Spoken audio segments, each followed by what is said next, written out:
want to ensure that I'm continuing to do a good job by pre-qualifying all the short sale prospects.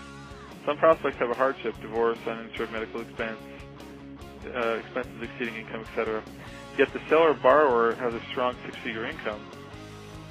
Under what circumstances does a lender consider a borrower as having sufficient assets or income to pay cash at closing or sign a promissory note? How do you handle prospective clients who have an income of $100,000 to $200,000 yet an otherwise valid hardship? So I'm assuming your clients probably have a home with a $1 million plus mortgage, and the payments are probably $6,000 or $7,000 a month of taxes and insurance, or even more.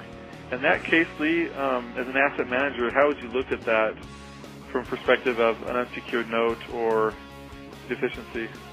Again, I know that everybody wants generic guidelines when they're dealing with their processors, but it's not a generic process. They're just touching and feeling on this. How would I do it? I want as much as I can get. And I'm going to say whatever I have to say to do it. Your client makes six figures. All right, he's in $1 million house. You're showing me liabilities adding up. And to be really brutally honest and frank, this is from a thinking perspective of something I have said, I really don't care that you have medical debt. That's not my problem. You signed a contract. You owe the money. Okay?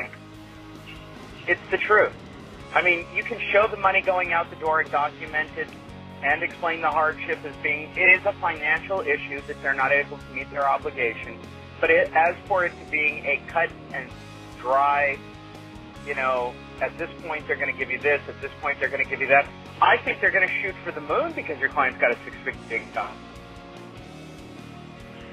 Yeah, that is something that you'll have to deal with when they have a higher income, considering, they're probably not high compared to what they used to be, but they're high considering the general market income, general average income in the area. So if that's the case, and they see that once you're out of this house, you can downsize to a $2,000, $3,000 a month payment, you'll have an extra $1,000, $2,000 a month that you can afford to pay on an unsecured note, or we can get a judgment against you and have you paying on it. So, yes, they do have a higher or larger target painted on the back when they are higher income earners, even if their valid hardship is there and they truly can't afford their current residence. They have earning potential, which means they're going to have money down the road.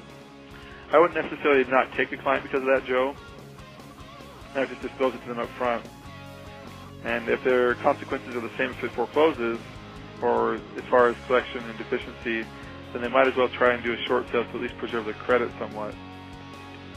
But if it's for them, it might be all the same, just let it foreclose. And again, in some cases, it's better for a client, depending on your state and your laws and et cetera.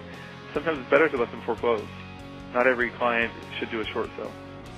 Hate to say it, but that's the truth.